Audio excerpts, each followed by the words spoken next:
Hello बच्चों, मैं doctor Sunil Kushwaha आज आपको केमिकल बॉन्ड्स में टाइप्स ऑफ केमिकल बॉन्ड्स समझाने जा रहा हूँ। केमिकल बॉन्ड होते हैं वो कितने टाइप्स के होते हैं, तो यहाँ पर बीएससी प्रीवियस में जो यूनिट नंबर सेकंड है जिसका नाम है केमिकल बॉन्ड्स, उसमें आपको 3 टाइप्स के केमिकल बॉन्ड देखने के लिए मिलेंगे और पढ़ने के लिए मिलेंगे। तो देखते हैं बच्चों टाइप्स ऑफ केमिकल बॉन्ड्स। तो केमिकल बॉन्ड्स 3 टाइप्स के होते हैं। नंबर फर्स्ट होता है बेटा आयनिक बॉन्ड, और इसको बोलते हैं इलेक्ट्रोवैलेंट बॉन्ड, और इसको नाम देते हैं इलेक्ट्रोवैलेंट बॉन्ड। सेकंड होता है बेटा कोवैलेंट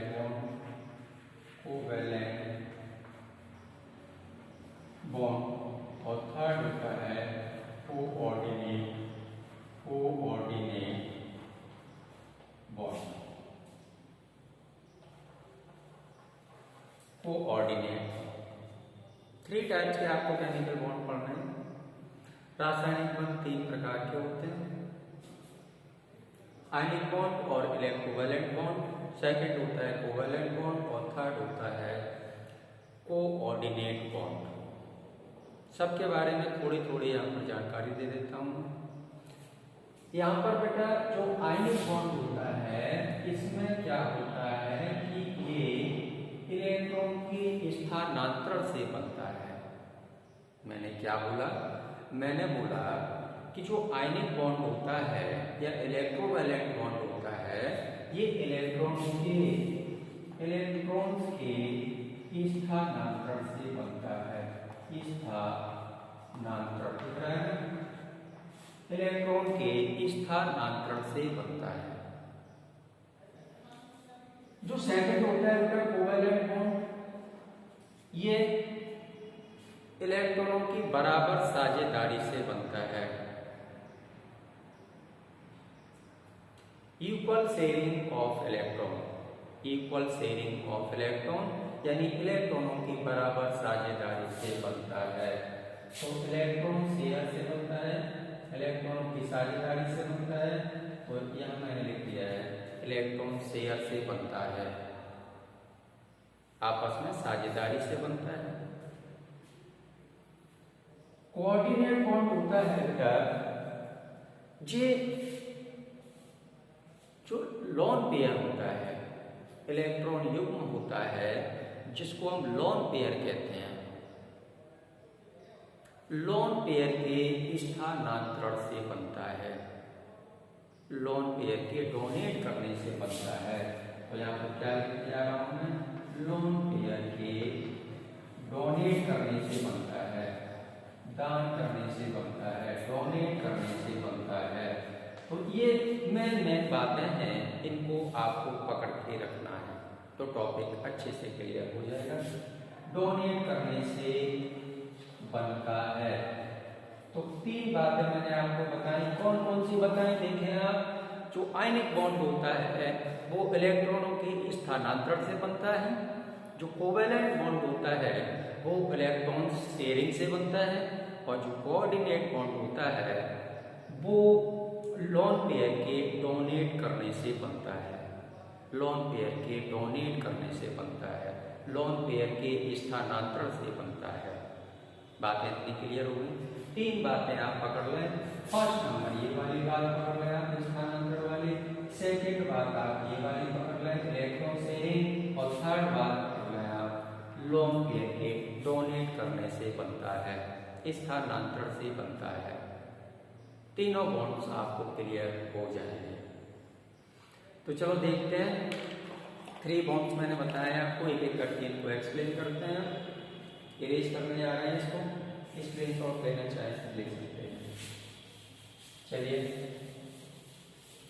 फर्स्ट है क्या, अच्छे से समझेंगे टॉपिक को। फर्स्ट है, मैं बता दूं आपको, first number ionic bond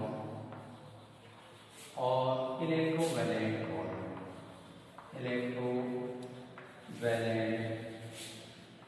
bond, वैद्युत संयोजक बंध, इलेक्ट्रोवैलेंट बॉन्ड या आयनिक बंध, आयनिक बॉन्ड जिसे बोलते हैं। आयनिक बंध क्या होता है, इसको देखें आप। जब किन्हीं दो परमाणुओं के मध्य या बीच में, जब किन्हीं दो परमाणुओं के मध्य इलेक्ट्रॉन के आदान प्रदान, जब किन्हीं दो परमाणुओं के मध्य इलेक्ट्रॉनों के आदान प्रदान से, आगे क्या लिख सकते हैं, स्थानांतरण से जो बंध बनता है उसको हम आयनिक बॉन्ड या इलेक्ट्रोवैलेंट बॉन्ड कहते हैं। डिफाइन ज्यादा टिपिकल नहीं बताऊंगा आपको मैं, किन्हीं दो परमाणुओं के मध्य। तो डिफाइन को मैं यहाँ पर नोट करने जा रहा हूँ, आप भी नोट कर सकते हैं। किन्हीं दो परमाणुओं के मध्य, इसको हेडिंग लगा दीजिए, किन्हीं, यहीं से स्टार्ट करता हूँ। किन्हीं दो परमाणुओं के मध्य, किन्हीं दो परमाणुओं के मध्य, परमाणुओं के मध्य इलेक्ट्रॉनों के आदान प्रदान से, आदान प्रदान से, और ब्रैकेट में लिख सकते हैं स्थानांतरण, स्थानांतरण, आदान प्रदान या स्थानांतरण से जो बंध बनता है, जो बंध बनता है उसे क्या कहते हैं, जो बंध बनता है उसे हम आयनिक बॉन्ड कहते हैं, आयनिक बॉन्ड कहते हैं, आयनिक बॉन्ड कहते हैं। डिफाइन समझ में आ गई। किन्हीं दो परमाणुओं के मध्य इलेक्ट्रॉनों के आदान प्रदान से, इलेक्ट्रॉनों के स्थानांतरण से जो बंध बनता है उसको हम आयनिक बॉन्ड या इलेक्ट्रोवैलेंट बॉन्ड कहते हैं। इतनी बातें क्लियर हो गई। धातु के जो परमाणु होते हैं, धातु के परमाणु इलेक्ट्रॉन, मेटल जो होता है मेटल, तो धातु के परमाणु इलेक्ट्रॉन दान करके धनायन में परिवर्तित हो जाते हैं। धातु के परमाणु इलेक्ट्रॉन दान करके धनायन में परिवर्तित हो जाते हैं, और अधातु के जो परमाणु होते हैं वो इलेक्ट्रॉन ग्रहण करके ऋणायन में परिवर्तित हो जाते हैं। बहुत इंपॉर्टेंट बात है। तो मैंने क्या बोला, मैंने बोला कि धातु के परमाणु इलेक्ट्रॉन दान करके धनायन में परिवर्तित हो जाते हैं, और अधातु के नॉन मेटल के जो एटम होते हैं वो इलेक्ट्रॉन को गेन करके ऋणायन में परिवर्तित हो जाते हैं। इस प्रकार क्या होने वाला है, इस प्रकार धनायन तथा ऋणायन एक दूसरे को, इस प्रकार धनायन तथा ऋणायन, जिसको बोलते हैं एनायन और कैटायन, कैटायन धनायन होता है, एनायन ऋणायन होता है। इस प्रकार धनायन तथा ऋणायन एक दूसरे को स्थिर वैद्युत आकर्षण, एक दूसरे को स्थिर वैद्युत आकर्षण से आकर्षित कर लेती हैं, जिसको हम आयनिक बॉन्ड कहते हैं। बातें क्लियर हो गई। फिर एक बार बोल देता हूं मैं। धातु के परमाणु मेटल की प्रॉपर्टी होती है कि हमेशा इलेक्ट्रॉन को डोनेट करता है, और नॉन मेटल की प्रॉपर्टी होती है कि वो इलेक्ट्रॉन को गेन करता है। तो धातु के परमाणु इलेक्ट्रॉन दान करके धनायन में परिवर्तित हो जाते हैं। नोट करते जाएं आप कॉपी में।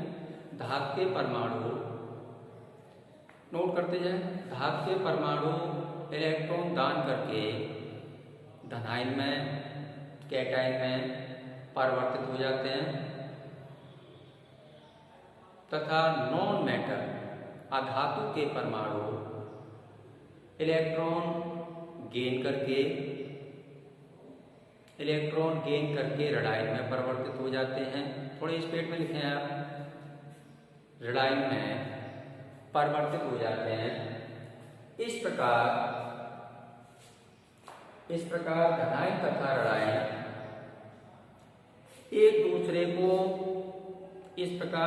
तथा ऋणायन एक दूसरे को स्थिर वैद्युत आकर्षण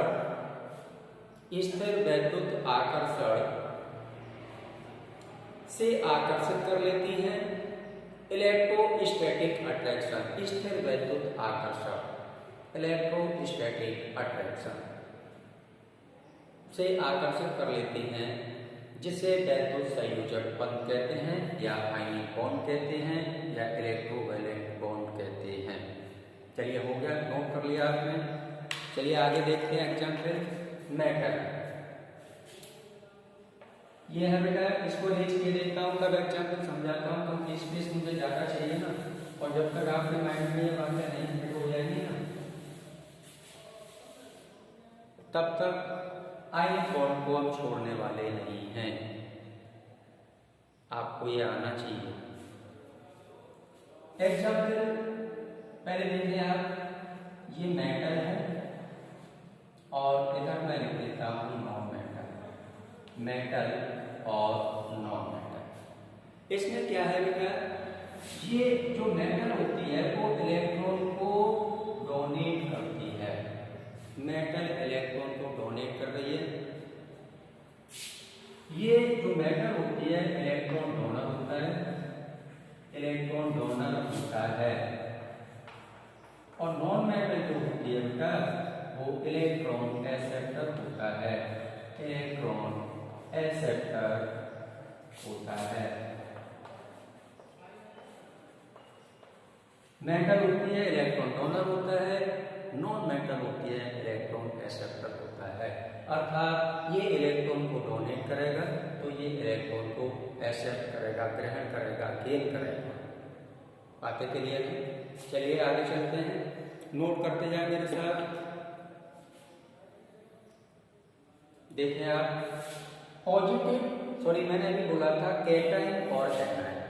मैंने बोला था कि धातु के जो परमाणु होते हैं वो इलेक्ट्रॉन को दान करके कैटाइन में बदल जाते हैं, और धातु के नॉन मेटल के जो एटम होते हैं वो इलेक्ट्रॉन को गेन करके रेडाइन में परिवर्तित हो जाते हैं। तो वो कैसे हो जाते हैं उसको देखें आप। ये बेटा metal plus non metal, non metal. Metal मैंने ले लिया है बेटा, कोई ए मेटल है मेरे पास, प्लस बी कोई नॉन मेटल है। ये इलेक्ट्रॉन इसको डोनेट करेगा, इस बी को ये इलेक्ट्रॉन डोनेट किया, इसमें ये वाला इलेक्ट्रॉन, ये मेटल है और ये वाला नॉन मेटल है।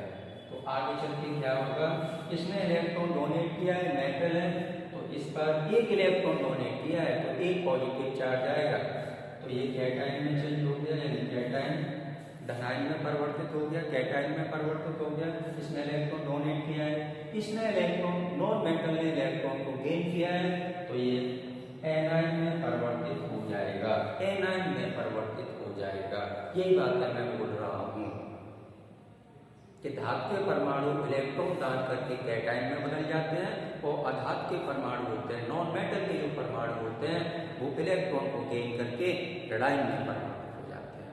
बस इतनी कहानी समझनी थी इसमें आपको। अब चलते हैं हम एग्जाम्पल की तरफ। एग्जाम्पल देखते हैं, आप इसको नोट करते जाएं। एक बात और लिख लें, तो बच्चों नोट पॉइंट में बता रहा था लिखने के लिए, तो नोट पॉइंट आप नोट करें। नोट, इसको याद रखना है आपको, नोट पॉइंट को याद रखना है। किसी मेटल के अंतिम कोष में, किसी मेटल के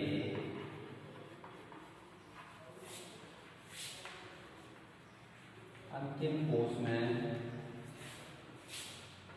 अंतिम सेल में, कोष में 4 इलेक्ट्रॉन से कम है। मैंने क्या बोला? मैंने बोला कि किसी मेटल के अंतिम कोष में 4 इलेक्ट्रॉन से कम हैं तो वह धातु इलेक्ट्रॉन दान करेगा। कितनी बढ़िया बात हो रही है। किसी मेटल के अंतिम कोष में 4 से कम इलेक्ट्रॉन है, सॉरी थोड़ा सही कर लें, किसी मेटल के अंतिम कोष में 4 से कम इलेक्ट्रॉन है, 4 से कम इलेक्ट्रॉन हैं तो वह धातु इलेक्ट्रॉन दान करेगी, धातु इलेक्ट्रॉन दान करेगी, डोनेट करेगी,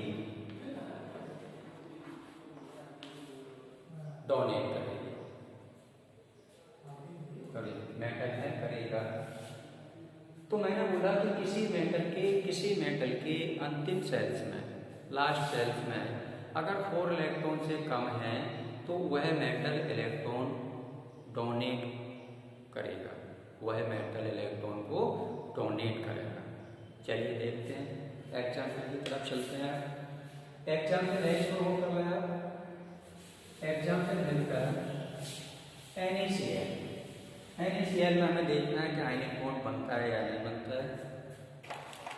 NaCl example number first Na तथा Cl, तो Na को देखना है बेटा, Na का जो एटॉमिक नंबर होता है वो बेटा 11 होता है। Na का एटॉमिक नंबर कितना होता है?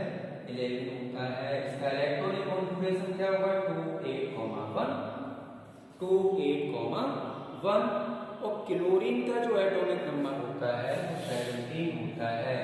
क्लोरीन Cl, क्लोरीन का एटॉमिक नंबर होता है 17। इसका इलेक्ट्रॉनिक कॉन्फ़िगरेशन होगा 2,8,7 होगा।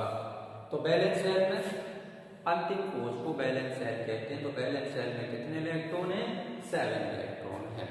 बैलेंस सेल में 7 इलेक्ट्रॉन हैं। तो यहाँ पर 7 इलेक्ट्रॉन को फिल करते हैं। 1 2 3 4 5 6 और ये 7।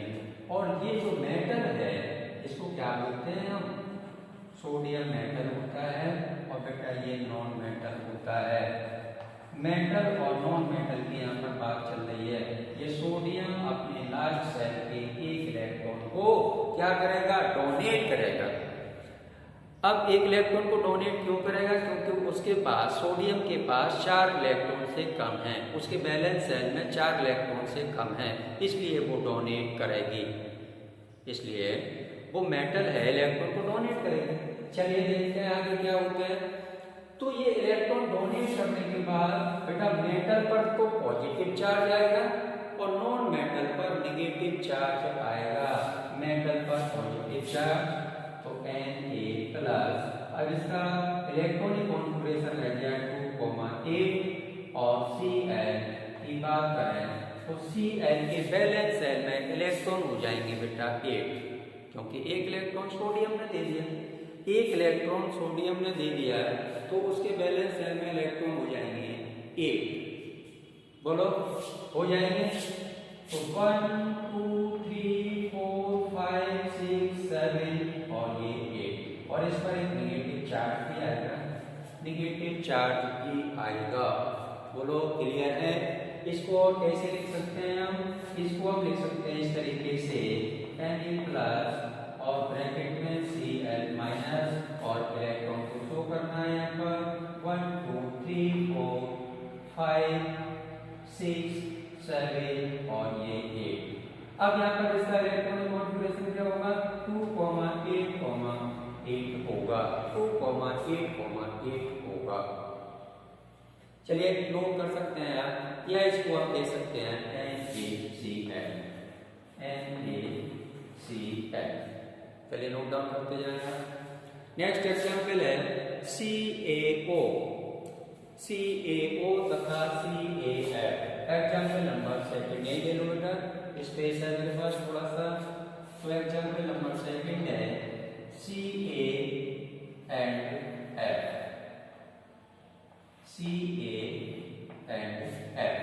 CaF2 की स्ट्रक्चर बनाने जा रहे हैं, उसमें आयनिक बॉन्ड को शो करने जा रहे हैं। तो देखें बेटा कैल्शियम दिख रहा है ना? दिख रहा है। चलिए बहुत बढ़िया। और पीछे से लिखता हूँ मैं कैल्शियम का जो एटॉमिक नंबर होता है वो 20 होता है। इलेक्ट्रॉनिक कॉन्फ़िगरेशन क्या होगा? 2,8,2 होगा। ठीक है ना? Plus F। इसका एटॉमिक नंबर होता है इसका 9 बेटा। इलेक्ट्रॉनिक कॉन्फ़िगरेशन क्या होगा? 2,7 अब देखते हैं यहाँ पर इसके वैलेंस शेल में 2 इलेक्ट्रॉन है और इसके वैलेंस शेल में 7 इलेक्ट्रॉन है, तो इसको तो भैया एक ही इलेक्ट्रॉन की तो जरूरत है। फ्लोरीन को केवल एक इलेक्ट्रॉन की जरूरत है, दिखाई दे रहा है आपको, फ्लोरीन को एक इलेक्ट्रॉन की जरूरत है। और कैल्शियम इलेक्ट्रॉन कितने डोनेट करना चाह रहा है? कैल्शियम 2 इलेक्ट्रॉन डोनेट करेगा क्योंकि उसके वैलेंस शेल में 4 इलेक्ट्रॉन से कम है।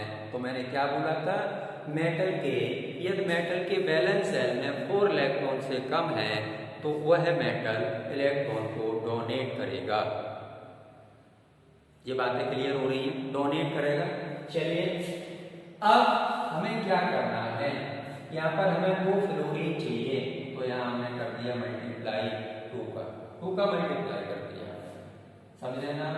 तो यहाँ से ये 2 इलेक्ट्रॉन डोनेट करेगा, ये मैं इस तरीके से बना दे रहा हूँ इलेक्ट्रॉन को बेटा, 2 इलेक्ट्रॉन डोनेट करेगा। आगे चल के क्या होगा देखें हम, Ca पर 2 पॉजिटिव चार्ज आएगा क्योंकि उसने 2 इलेक्ट्रॉनों को डोनेट किया है। तो Ca, तो दूसरा ले लो, थोड़ा सही नहीं चल रहा है। Ca पर 2 पॉजिटिव चार्ज आएगा, तो Ca 2 पॉजिटिव चार्ज। अब इसका इलेक्ट्रॉनिक कॉन्फॉर्मेशन क्या रह गया, 2,8,8 रह गया। अब बात कर लेते हैं इसकी F की, फ्लोरीन की बात कर लेते हैं, प्लस 2F की बात कर लेते हैं। इस पर आएगा निगेटिव चार्ज और इसके वैलेंस शेल में इलेक्ट्रॉन हो जाएंगे बेटा यहाँ पर 8 हो जाएंगे। दोनों फ्लोरीन के वैलेंस शेल में 8 इलेक्ट्रॉन हो जाएंगे। तो 1 यहाँ पर इलेक्ट्रॉन अगर शो करना चाहे तो आप कर सकते हैं 1 2 3 4 5 6 और ये 7, इस तरीके से कर सकते हैं जैसे आपने ऊपर किया था। इसमें देखें 1 2 3 4 5 6 7 और ये बेटा 8 हो गए, ये 8 हो गए।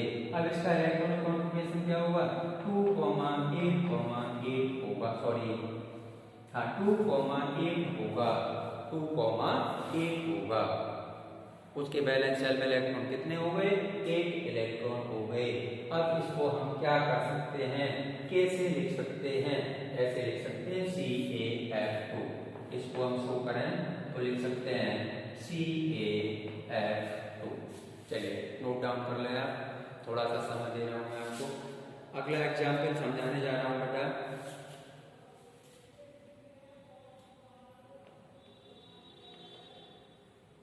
अगला एग्जाम्पल देखें आप,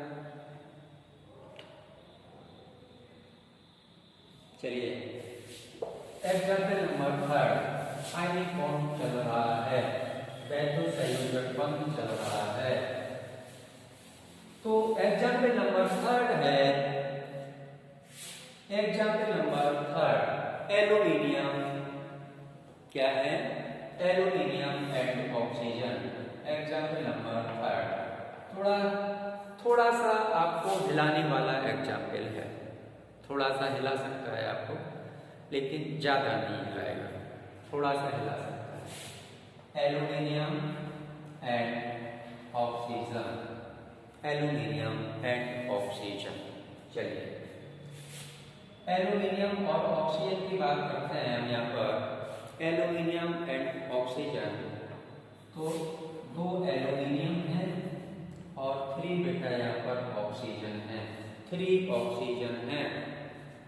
तो एल्यूमिनियम का एटॉमिक नंबर होता है 13, तो इलेक्ट्रॉनिक कॉन्फिगरेशन क्या होगा, 2,8,3 होगा। ऑक्सीजन का एटॉमिक नंबर 8 होता है, इलेक्ट्रॉनिक कॉन्फिगरेशन क्या होगा, 2,6 होगा। बोलो क्लियर है, सभी बच्चों को आता है ये। तो इसमें इलेक्ट्रॉन फिल कर दो, 1 2 3 4 5 और ये 6 हो गए। ऑक्सीजन में 2 अनपेयर्ड इलेक्ट्रॉन होते हैं, ये पहले ही क्लियर कर चुका हूं मैं। अब क्या करना है आपको, एल्यूमिनियम अपने 3 अनपेयर्ड इलेक्ट्रॉन को, देखें आप 3 इलेक्ट्रॉन है। अब एल्यूमिनियम, एक एल्यूमिनियम जो मेटल होता है सिंगल, ओनली 1 एल्यूमिनियम एटम, वो 3 इलेक्ट्रॉन को डोनेट कर सकता है।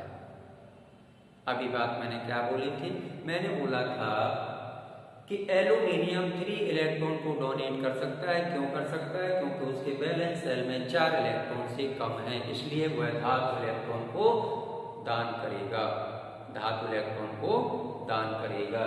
तो यहाँ पर देखें ऑक्सीजन मेरे पास कितने 3 ऑक्सीजन है, एल्यूमिनियम कितने हैं 2 एल्यूमिनियम है, तो एक एल्यूमिनियम 3 इलेक्ट्रॉन डोनेट करेगा, तो 2 एल्यूमिनियम कितने इलेक्ट्रॉन डोनेट करेंगे 6 करेंगे, 3 × 2 6 करेंगे। अब एक ऑक्सीजन को 2 इलेक्ट्रॉन की जरूरत है अपना ऑक्टेट कंप्लीट करने के लिए। एक ऑक्सीजन को केवल 2 इलेक्ट्रॉन की जरूरत है। ऑक्सीजन कितने हैं 3 है और एल्यूमिनियम कितने इलेक्ट्रॉन डोनेट कर रहा है 6, तो तीनों ऑक्सीजन को 2-2 इलेक्ट्रॉन मिल जाएंगे। चलिए देखते हैं, एरो लगाते हैं इसके आगे। अब ये अपने 3 इलेक्ट्रॉन, 3 का मतलब 6 इलेक्ट्रॉन डोनेट करेगा, तो तीनों ऑक्सीजन को 2-2 इलेक्ट्रॉन मिलेंगे, तो क्या होगा 2Al इस पर आएगा बेटा 3 पॉजिटिव चार्ज, 2Al पर आएगा 3 पॉजिटिव चार्ज और प्लस ऑक्सीजन की बात करें तो ऑक्सीजन में देखें आप 1 नेगेटिव चार्ज आएगा इस पर 1, इलेक्ट्रॉन कितने हो जाएंगे 1 2 3 4 5 6 7 और ये 8 हो जाएंगे। देखिए आप 8 इलेक्ट्रॉन हो चुके हैं। इसको हम कैसे लिख सकते हैं, इसको हम कैसे लिख सकते हैं, 2 नेगेटिव चार्ज होगा इस पर, 2 नेगेटिव चार्ज आएगा, इसको हम लिख सकते हैं ऐसे Al 3 पॉजिटिव चार्ज का होल ट्वाइस इनटू, अब ऑक्सीजन कितने हैं, ऑक्सीजन 2 नेगेटिव चार्ज, इलेक्ट्रॉन कितने हैं, इलेक्ट्रॉन कितने हैं वो देखें आप, इलेक्ट्रॉन हैं 1 2 3 4 5 6 7 और ये 8, इसका कर देते हैं होल थ्राइस, इसका होल थ्राइस कर दिया। कंपाउंड क्या बनेगा पता चल गया ना, कंपाउंड बनेगा एल्यूमिनियम 2 है तो यहाँ पर लिखेंगे Al2, ऑक्सीजन कितने हैं 3 हैं तो लिखेंगे यहाँ पर O3, Al2O3 कंपाउंड बनेगा। चलिए नोट कर लें, एक एग्जांपल और देता हूं बच्चों में, Ca और O का, Ca और O का नोट हो गया ना, स्क्रीनशॉट ले लिया करें। एग्जांपल नंबर 4 है, एग्जांपल नंबर 4 है, कौन सा बॉन्ड पढ़ रहे हैं आप, हम पढ़ रहे हैं बेटा आयनिक बॉन्ड, इरेज कर दिया था हमने, आयनिक बॉन्ड की एग्जांपल पढ़ रहे हैं, फर्स्ट बॉन्ड पढ़ रहे हैं आयनिक बॉन्ड। एग्जांपल है फोर्थ एग्जांपल क्या है देखिए आप, एग्जांपल नंबर 4 है Ca and O, चलिए देखते हैं। कैल्शियम एटॉमिक नंबर 20 होता है, इलेक्ट्रॉनिक कॉन्फ़िगरेशन क्या होगा 2,8,8 होगा और 2 भी होगा, बैलेंस शेल में 2 इलेक्ट्रॉन होंगे। अब प्लस ऑक्सीजन का एटॉमिक नंबर 8 होता है, इलेक्ट्रॉनिक कॉन्फ़िगरेशन 2,6 होगा, तो इसमें इलेक्ट्रॉन फिर कर दो 6, तो 4 5 और ये 6, ये अपने बैलेंस शेल के 2 इलेक्ट्रॉन को, अपने बैलेंस शेल के 2 इलेक्ट्रॉन को डोनेट करेगा, किसको दे देगा ऑक्सीजन को दे देगा, ये इलेक्ट्रॉन डोनेट करेगा, ऑक्सीजन इलेक्ट्रॉनों को गेन करेगा। ये मेटल है और ये नॉन मेटल है, तो जो इलेक्ट्रॉन, जो धातु इलेक्ट्रॉन को दान करती है उस पर धनायन, वह धनायन में परिवर्तित हो जाती है, और जो अधातु इलेक्ट्रॉन को गेन करती है वो ऋणायन में परिवर्तित हो जाती है, एनायन में परिवर्तित हो जाती है। चलिए आगे क्या होने वाला है इसमें देखें, Ca पर 2 पॉजिटिव चार्ज आएगा, इलेक्ट्रॉनिक कॉन्फ़िगरेशन रह जाएगा 2,8,8 और इधर क्या रह जाएगा, इधर क्या रह जाएगा देखते जाएं आप, इधर रह जाएगा बेटा ऑक्सीजन पर 2 नेगेटिव चार्ज होंगे, 1 इलेक्ट्रॉन 2 3 4 5 6 7 और 8, क्या बनेगा बोलो, अब तो पता चल गया ना, बनेगा CaO वो कैल्शियम ऑक्साइड बनेगा। तो ये था बेटा आयनिक बॉन्ड, जिसको मैंने डिफाइन भी कर दिया है और एग्जाम्पल से शो भी कर दिया है, और मैं समझ रहा हूँ कि आपके माइंड में ये बातें अच्छे से आ गई होंगी। तो चलते हैं types number second, covalent bond, सहसंयोजक बंध। तो सहसंयोजक बंध में कोवैलेंट बॉन्ड में मैंने क्या बताया था? कोवैलेंट बॉन्ड में मैंने बताया था कि इलेक्ट्रॉनों की बराबर साझेदारी से जो बंध बनता है उसको हम क्या बोलते हैं? कोवैलेंट बॉन्ड बोलते हैं। इलेक्ट्रॉनों की बराबर शेयरिंग से जो बंध बनता है उसको हम क्या बोलेंगे? कोवैलेंट बॉन्ड बोलेंगे। चलिए देखते हैं कोवैलेंट बॉन्ड। जब किन्हीं इनमें बेटा दोनों ही नॉन मेटल होंगे। सेकंड टाइप्स है कोवैलेंट बॉन्ड। सेकंड टाइप है कोवैलेंट बॉन्ड। कोवैलेंट बॉन्ड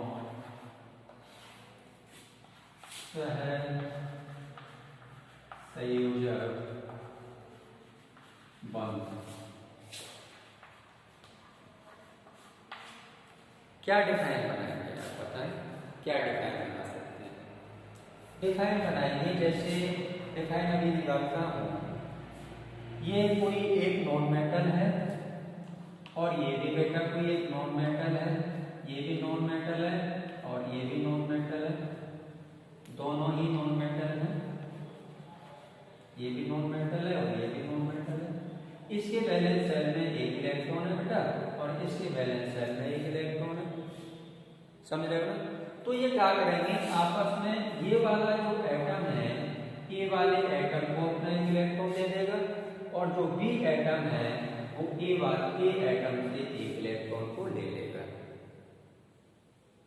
तो 1 रुपया तुमने दिया, 1 रुपया मैंने दिया, कितने रुपए हुए? 2 रुपए। 2 रुपीस हो गए, 2 रुपए हो गए। तो वहां पर बराबर शेयरिंग हुई इलेक्ट्रॉनों की। अब यहां पर बात आती है एग्जाम्पल नंबर, ये फर्स्ट हो गया, एक कॉमन एग्जाम्पल दे रहा हूं मैं। अब जैसे ये ए नॉन मेटल है और बी बेटा ये भी नॉन मेटल है, इसके बैलेंस सेल में 2 इलेक्ट्रॉन है, इधर भी 2 इलेक्ट्रॉन है। तो यहाँ पर क्या हुआ? 2 इलेक्ट्रॉनों की शेयरिंग होगी। 2 इलेक्ट्रॉन ये इसको ले देगा, ये 2 इलेक्ट्रॉन इससे ले लेगा और बी 2 इलेक्ट्रॉन इससे ले लेगा। तो बराबर इलेक्ट्रॉनों की शेयरिंग हो रही है।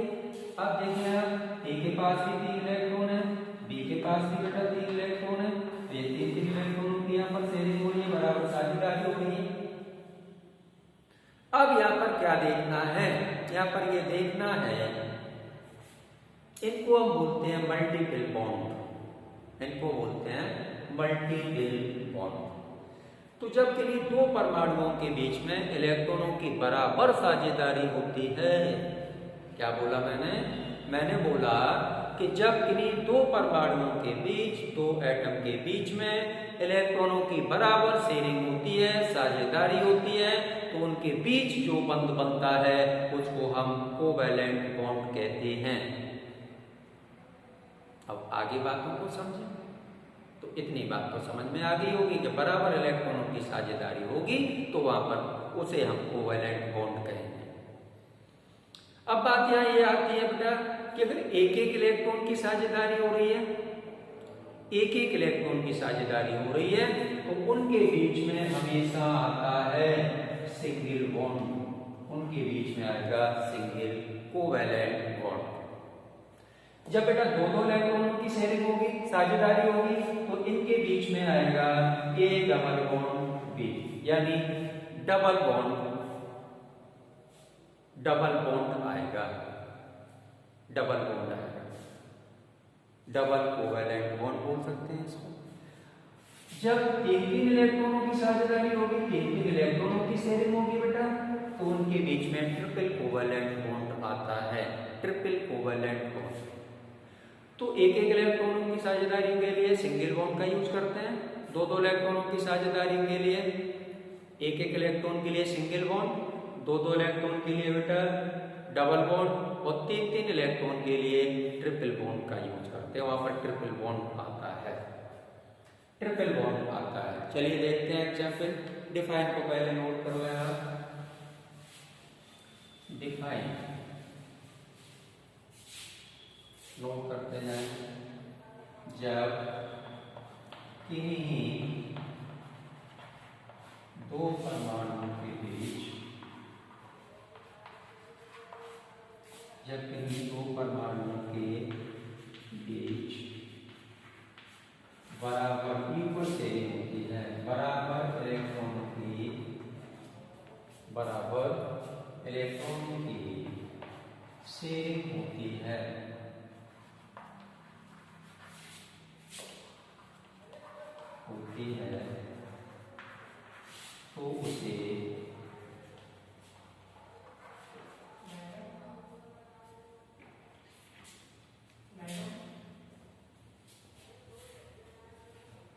तो उसे कोवैलेंट बॉन्ड कहते हैं, तो उसे कोवैलेंट बॉन्ड कहते हैं, कोवैलेंट बॉन्ड कहते हैं। एक इलेक्ट्रॉन की साझेदारी के लिए सिंगल बॉन्ड आता है, ये भी बात लिख के देता हूं मैं।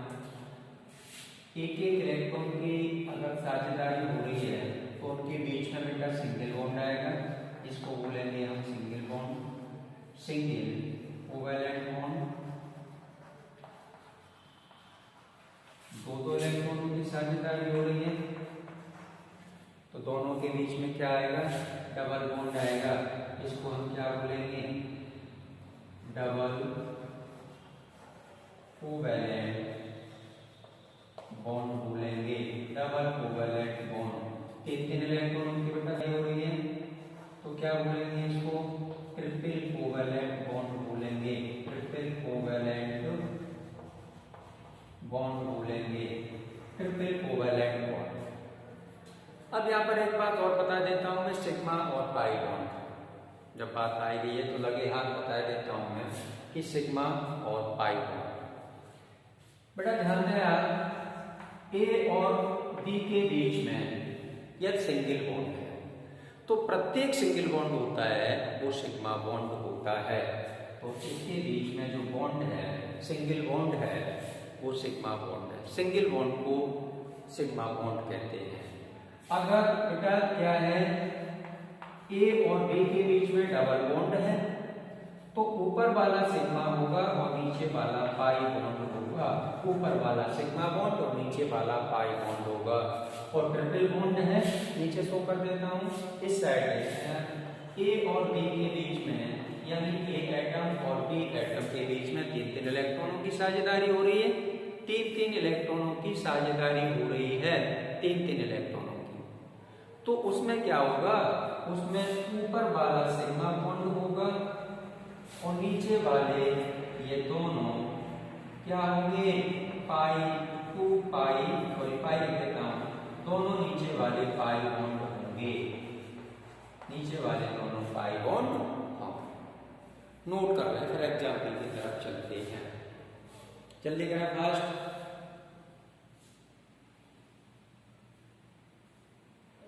होमो एटॉमिक मॉलिक्यूल, स्क्रीनशॉट लेते जाएं। होमो एटॉमिक मॉलिक्यूल में हम देखते हैं कोवैलेंट बॉन्ड यानी multiple bond, single bond, double bond, triple bond किस तरीके से बनते हैं। होमो एटॉमिक का मतलब क्या होता है, समान प्रकार के एटम से मिलकर के मॉलिक्यूल बनते हैं। जो समान प्रकार के एटम से मिलकर के जो मॉलिक्यूल बनते हैं उनको हम बोलते हैं होमो एटॉमिक मॉलिक्यूल्स। समान प्रकार के एटम हो तो होमो एटॉमिक मॉलिक्यूल्स। होमो एटॉमिक मॉलिक्यूल्स के कुछ स्ट्रक्चर्स देखते हैं बेटा। First number, example number first, Cl2 molecule की बात करते हैं। Cl2 मॉलिक्यूल कैसे बनता है, किस प्रकार से आपस में 2 क्लोरीन परमाणु जुड़े हुए होते हैं। चलो Cl और एक Cl मिटाइए, क्लोरीन के बैलेंस सेल में इलेक्ट्रॉन होते हैं 7, सब बच्चों को पता है।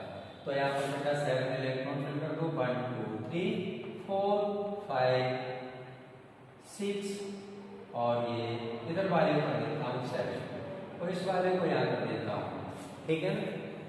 इधर देखते हैं 1 2 3 4 5 6 और ये 7। हमेशा जो शेयरिंग होती है वो अनपेयर्ड इलेक्ट्रॉन के साथ, बॉन्ड फॉर्मेशन जब भी होता है, बंध जब भी बनता है तो अनपेयर्ड इलेक्ट्रॉन के साथ बनता है, ना कि पेयर्ड इलेक्ट्रॉन के साथ बनता है। जो अनपेयर्ड इलेक्ट्रॉन होते हैं बॉन्ड फॉर्मेशन में भाग लेते हैं, पेयर्ड इलेक्ट्रॉन नहीं लेते हैं। तो इसका अनपेयर्ड, इसको क्या बोलेंगे बेटा, इसको बोलेंगे अनपेयर्ड इलेक्ट्रॉन, अनपेयर्ड इलेक्ट्रॉन बोलेंगे। इसका ये अनपेयर्ड इलेक्ट्रॉन है और इसका, इस क्लोरीन का ये अनपेयर्ड इलेक्ट्रॉन है। तो क्या होने वाला है देखें आप, ये वाले, इस वाले क्लोरीन को एक इलेक्ट्रॉन की जरूरत है अपनी ऑक्टेट कंप्लीट करने के लिए, इस क्लोरीन को भी एक इलेक्ट्रॉन की जरूरत है ऑक्टेट कंप्लीट करने के लिए, यानी 8 इलेक्ट्रॉन अपनी बैलेंस है में 8 इलेक्ट्रॉन कंप्लीट करने के लिए दोनों क्लोरीन एटम को एक एक इलेक्ट्रॉन की जरूरत है। तो क्या होगा यहाँ पर, ये इससे ले लेगा एक क्लोरीन इलेक्ट्रॉन को, ये वाला क्लोरीन इस क्लोरीन से एक इलेक्ट्रॉन को ले लेगा। तो इनके बीच में क्या हुआ, एक एक इलेक्ट्रॉन की साझेदारी हो रही है।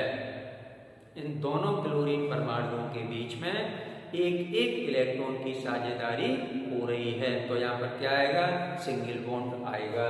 तो या करके लिख सकते हैं आप Cl सिंगल बॉन्ड Cl। चलिए क्लियर हो गया। नेक्स्ट O2 मॉलिक्यूल, इधर तो ये देता हूं मैं example number 2, O2 molecule. O2 molecule में देखते हैं बेटा, मॉलिक्यूल O2 मॉलिक्यूल में तो एक ऑक्सीजन ये बेटा, एक ऑक्सीजन ये, ऑक्सीजन के बैलेंस सेल में इलेक्ट्रॉन कितने होते हैं 6, तो 1 2 3 4 5 और ये 6। ये इसमें भी कितने होंगे 1 2 3 4 5 और ये 6। बोलो सही है। इसको अपनी ऑक्टेट कंप्लीट करने के लिए, दोनों ऑक्सीजन एटम को अपनी ऑक्टेट कंप्लीट करने के लिए 2 इलेक्ट्रॉन की जरूरत है। तो आपस में एक दूसरे से ले लेंगे। ये वाला ऑक्सीजन इससे 2 अनपेयर्ड इलेक्ट्रॉन को ले लेगा। हमेशा अनपेयर्ड इलेक्ट्रॉन ही साझेदारी में भाग लेते हैं, बॉन्ड फॉर्मेशन में भाग लेते हैं, बार बार कह रहा हूं मैं। तो ये वाले 2 अनपेयर्ड इलेक्ट्रॉन इसमें ले लिए। अब इसके दोनों अनपेयर्ड इलेक्ट्रॉन ये वाला ऑक्सीजन ले लेगा। अब यहाँ पर देखिए आप कितने कितने इलेक्ट्रॉनों की शेयरिंग हो रही है, बराबर साझेदारी कितने कितने इलेक्ट्रॉनों की हो रही है। तो यहाँ याद करके लिख सकते हैं 2 इलेक्ट्रॉनों की शेयरिंग हो रही है। तो O डबल बॉन्ड O। बोलो क्लियर है। Next example number 3, example number 3 को देखते हैं। होमो एटम में चलना है बेटा, अभी इसको नोट कर लेना, नोट कर लिया हुआ स्क्रीनशॉट ले ले, पेश करने जा रहा हूँ। नेक्स्ट है N2, एग्जाम्पल नंबर 3, N2 की बात करते हैं। N2 मॉलिक्यूल, N2 मॉलिक्यूल देखो, एक नाइट्रोजन बताइए और एक नाइट्रोजन, ये नाइट्रोजन के जो बैलेंस सेल में इलेक्ट्रॉन होते हैं वो 5 होते हैं। तो 1 2 3 4 और ये 5। इस इलेक्ट्रॉन को मैं करना लिखती इस साइड लिख दे रहा हूं ताकि इलेक्ट्रॉन शेयरिंग में दिक्कत ना हो। 1 2 3 और एक ये पेयर्ड इलेक्ट्रॉन। तो इसको भी ऑक्टेट कंप्लीट करने के लिए, दोनों नाइट्रोजन एटम को अपनी ऑक्टेट कंप्लीट करने के लिए 2 इलेक्ट्रॉन की जरूरत है। तो ये 3 इलेक्ट्रॉन इससे ले लेगा बेटा, ये 3 इलेक्ट्रॉन इससे ले लेगा। तो इनके बीच में क्या होगा देखिए आप, 3 इलेक्ट्रॉनों की शेयरिंग हो रही है, ट्रिपल बॉन्ड आएगा और N ट्रिपल बॉन्ड N। क्या मेरी बातें क्लियर हो रही हैं? चलिए नोट कर लें। नेक्स्ट आता है आगे H2O, NH3, जल्दी देखते जाएं। Example number 4, NH3। NH3 की स्ट्रक्चर देखते हैं आप, NH H और ये H। हाइड्रोजन के बैलेंस सेल में 1 इलेक्ट्रॉन होता है, नाइट्रोजन के बैलेंस सेल में इलेक्ट्रॉन कितने होते हैं बोलो 4 और ये नीचे लिख देता हूं पेयर्ड इलेक्ट्रॉन को 5। चलिए हाइड्रोजन की जो के सेल्स है वो 2 इलेक्ट्रॉनों से कंप्लीट होती है, तो हाइड्रोजन को 1 इलेक्ट्रॉन की जरूरत है। तो नाइट्रोजन के पास 3 अनपेयर्ड इलेक्ट्रॉन है, तो तीनों हाइड्रोजन को 1 इलेक्ट्रॉन डोनेट कर सकता है, यानी दे सकता है। चलो तीनों हाइड्रोजन को 1 इलेक्ट्रॉन नाइट्रोजन से लेकर के दे दिया। अब बात आई नाइट्रोजन की। नाइट्रोजन के बैलेंस सेल में 5 इलेक्ट्रॉन है। अब नाइट्रोजन को कितने इलेक्ट्रॉनों की जरूरत है? 3 की जरूरत है। भैया जैसे आज मेरे पास पैसे नहीं है, मैंने आपसे उधार ले लिए, तो कल मुझे भी आपको पैसे देने पड़ेंगे, तभी तो बराबर शेयरिंग होगी ना। तो इसको जरूरत थी हाइड्रोजन को, तब इन्होंने इलेक्ट्रॉनों को ले लिया नाइट्रोजन से। जब नाइट्रोजन को जरूरत पड़ी तो तीनों हाइड्रोजन से 1 इलेक्ट्रॉन ले लेगा। देखते हैं कौन सा बॉन्ड बनता है। H सिंगल बॉन्ड, इसके और इसके बीच में देखें आप सिंगल बॉन्ड है, 1 इलेक्ट्रॉन की शेयरिंग है। तो N ऊपर देखें 1 इलेक्ट्रॉन की शेयरिंग है, सामने भी 1 इलेक्ट्रॉन की शेयरिंग है। ये स्ट्रक्चर बन गई NH3 की। PCl3 की ओर देख लेते हैं, जल्दी स्क्रीनशॉट लेते हैं, मैं रेज करता जाऊंगा, स्क्रीनशॉट लेते जाएं। नेक्स्ट है PCl3, एग्जाम्पल नंबर 5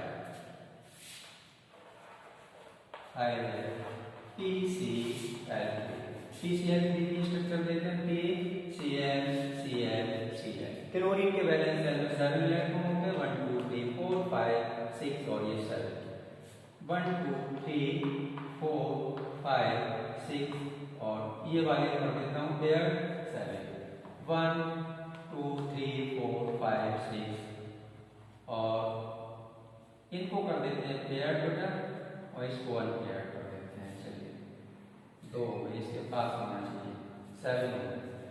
फॉस्फोरस के बैलेंस सेल में इलेक्ट्रॉन कितने होंगे? 5, तो 1 इलेक्ट्रॉन यहाँ पर, 1 यहाँ पर, 1 यहाँ पर और 1 इलेक्ट्रॉन बेटा यहाँ पर।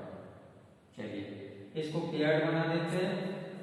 अब क्लोरीन को 1 इलेक्ट्रॉन की जरूरत है तो फॉस्फोरस से ले लेगा, इस क्लोरीन को 1 इलेक्ट्रॉन की जरूरत है फॉस्फोरस से ले लेगा, इसको भी 1 इलेक्ट्रॉन की जरूरत है फॉस्फोरस से ले लेगा। अब फॉस्फोरस के पास कितने इलेक्ट्रॉन है? 5 है, तो इसको 3 इलेक्ट्रॉन की जरूरत है, तो प्रत्येक क्लोरीन के पास 1 अनपेयर्ड इलेक्ट्रॉन है, तो उसी को फॉस्फोरस प्राप्त कर लेगा। देखिए आज स्ट्रक्चर क्या बनेगा, बॉन्डिंग फार्मूला क्या बनेगा, इसको बोलते हैं Lewis dot formula, Lewis dot formula. और बॉन्डिंग फार्मूला इसका क्या होगा? बॉन्डिंग फार्मूला होगा Cl single bond P Cl और ये Cl, इसको बोलेंगे बेटा बॉन्डिंग फार्मूला, बॉन्डिंग फार्मूला। चलिए नोट कर लें आप, कुछ एग्जाम्पल दे रहा हूं मैं जो ऑक्टेट रूल का पालन नहीं करते हैं, ऑक्टेट रूल का पालन नहीं करते हैं। कुछ ऐसे एग्जाम्पल दे रहा हूं मैं, एक्सेप्शन ऑफ ऑक्टेट रूल, जल्दी जल्दी करते जाएं। एक्सेप्शन ऑफ, यहीं पर मोबाइल फोन पर टॉपिक को खत्म करता हूं, मैं समाप्त करता हूं बेटा। Exception of octet rule, octet rule की कुछ अपवाद हैं वो देखें आप। फर्स्ट है बेटा BeCl2, BeCl2, यहाँ पर ऑक्टेट कंप्लीट नहीं होती है, सेंट्रल एटम होता है, बेरिलियम है, उसकी ऑक्टेट कंप्लीट नहीं होती है। चलिए देखते हैं इसकी स्ट्रक्चर को, BeCl और ये Cl, यहाँ पर इनकी ऑक्टेट कंप्लीट नहीं होती, इसका ये अनपेयर्ड इलेक्ट्रॉन, इसका ये और इसका ये। देखिए यहाँ पर ये इसके साथ बॉन्ड बनाएगा, ये इसके साथ बॉन्ड बनाएगा, ये हमेशा इनकी ऑक्टेट कंप्लीट नहीं होती है। सॉरी बेरिलियम है यहाँ पर बेटा, बेरिलियम की ऑक्टेट कंप्लीट नहीं होती है, इनको बोलते हैं exception of octet rule, octet नियम का पालन नहीं करते हैं। एक एग्जाम्पल और है, सेकंड एग्जाम्पल है BF3, देखें बोरॉन, एक फ्लोरीन इधर बेटा, एक फ्लोरीन इधर और एक फ्लोरीन नीचे बेटा। चलिए इसका ये इलेक्ट्रॉन, इसका ये इलेक्ट्रॉन, इसका ये और इसका ये और इसका ये और इसका ये इलेक्ट्रॉन। बोरॉन के बैलेंस सेल में 3 इलेक्ट्रॉन है। देखें ये इसके साथ बॉन्ड बना लेगा, इसका अनपेयर्ड ये, इसका अनपेयर्ड ये, इसका अनपेयर्ड इस क्लोरीन के अनपेयर्ड के साथ एक बॉन्ड बना लेगा और इसका पेयर्ड इसके साथ एक बॉन्ड बना लेगा। देखिए ना, तो यहाँ पर ऑक्टेट कंप्लीट नहीं हो सकती है। देखो अगर एक एक इलेक्ट्रॉन भी तीनों से ले लेना और उसके पास 3 है और उनके पास तो 6 हो पाएंगे, लेकिन ऑक्टेट कंप्लीट फिर भी नहीं है, 8 से होगी ऑक्टेट कंप्लीट, समझे ना। तो ये 2 एग्जाम्पल ऐसे दिए हैं जो ऑक्टेट रूल का पालन नहीं करते हैं, ऑक्टेट रूल को नहीं मानते हैं, क्योंकि इनकी ऑक्टेट कंप्लीट नहीं होती है। जल्दी देखते जाएं आप। Properties of multiple bond. Next है, इसी में कोवेलेंट बॉन्ड को कंप्लीट करते हैं आज हम। Properties of multiple bond, bond energy, properties of multiple bond. Bond energy सबसे फर्स्ट नंबर वाली प्रॉपर्टीज है बॉन्ड एनर्जी। बॉन्ड लिखा हुआ है, भी बना हुआ है, बॉन्ड एनर्जी। देखते हैं आप, single bond, double bond, triple bond, 3 बातें याद रखो। Single bond, double bond, triple bond, इनको बोलते हैं मल्टीपल बॉन्ड। इनकी प्रॉपर्टीज हम पढ़ने जा रहे हैं। तो बेटा जो बॉन्ड एनर्जी होती है वो ट्रिपल बॉन्ड की सबसे ज्यादा होती है। तो यहाँ पर मैं लिख रहा हूँ सिंगल बॉन्ड की बॉन्ड एनर्जी सबसे कम, डबल बॉन्ड की, बॉन्ड और लिख लूं सिंगल बॉन्ड, फिर उसके बाद डबल बॉन्ड। डबल बॉन्ड की जो बॉन्ड एनर्जी होती है वो सिंगल बॉन्ड से ज्यादा होती है और ट्रिपल बॉन्ड की जो बॉन्ड एनर्जी होती है वो सबसे ज्यादा होती है। तीनों बॉन्ड्स में ट्रिपल बॉन्ड की बॉन्ड एनर्जी ज्यादा होती है, समझे आप। इसकी बॉन्ड एनर्जी, सिंगल बॉन्ड की बॉन्ड एनर्जी कम, डबल बॉन्ड की सिंगल बॉन्ड से ज्यादा और डबल बॉन्ड से ज्यादा ट्रिपल बॉन्ड की होती है। बॉन्ड एनर्जी ट्रिपल बॉन्ड की सबसे ज्यादा होती है। बॉन्ड लेंथ देखें आप, बॉन्ड लेंथ सेकंड प्रॉपर्टीज है बॉन्ड, स्मॉल डी बना देता हूं मैं बार बार, बॉन्ड लेंथ, बंध लंबाई बॉन्ड लेंथ। सिंगल बॉन्ड होता है बेटा, उसकी बॉन्ड लेंथ सबसे ज्यादा होती है, सिंगल बॉन्ड की बॉन्ड लेंथ ज्यादा होती है, डबल बॉन्ड की बॉन्ड लेंथ कम और ट्रिपल बॉन्ड की जो बॉन्ड लेंथ होती है वो सबसे कम होती है। चलिए देखते हैं सिंगल बॉन्ड। अब मैं साइन लगा देता हूं ना, सिंबल बना देता हूं। सिंगल बॉन्ड की बॉन्ड लेंथ होती है वो सबसे ज्यादा होती है, डबल बॉन्ड की बॉन्ड लेंथ होती है वो कम होती है और ट्रिपल बॉन्ड की जो बॉन्ड लेंथ होती है बेटा वो कैसी होती है, बोलो कैसी होती है? सबसे कम होती है, सबसे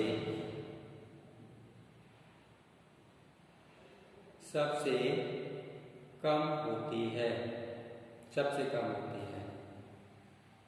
तो ये था आज का टॉपिक बेटा। मैंने कुछ प्रॉपर्टीज बताई, कोवेलेंट बॉन्ड यानी मल्टीपल बॉन्ड की कुछ प्रॉपर्टीज मैंने बताई हैं।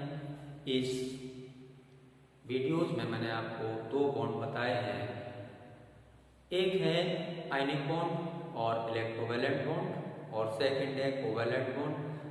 दोनों को ही मैंने एक्सप्लेन किया है इसमें अच्छे से, एग्जाम्पल भी दिए हैं, आप मॉडिफाइन वगैरह भी मैंने बताए हैं। तो बेटा चैनल को थोड़ा सब्सक्राइब करें आप। चैनल को सब्सक्राइब करने से लाभ क्या है आपको? लाभ ये है कि जो न्यूज़ वीडियोस होती हैं उनका नोटिफिकेशन आपके पास तक पहुंचता रहता है, ताकि आपका कोई टॉपिक छूटने ना पाए। और मैं ये आशा करता हूं कि आप मेरे चैनल को अवश्य सब्सक्राइब करेंगे और केमिस्ट्री पर अपनी पकड़ को मजबूत करेंगे, केमिस्ट्री पर अपनी पकड़ को मजबूत करेंगे। अच्छे से केमिस्ट्री को समझने के लिए मेरे चैनल को सब्सक्राइब कर दें। चलिए थैंक यू बेटा, आज का लेक्चर यही समाप्त करते हैं। अगले लेक्चर नंबर 4 में मैं आपको बताऊंगा कोऑर्डिनेट बॉन्ड। लेक्चर नंबर 4 में कोऑर्डिनेट बॉन्ड की बात करेंगे। थैंक यू क्लास लेने के लिए बच्चों।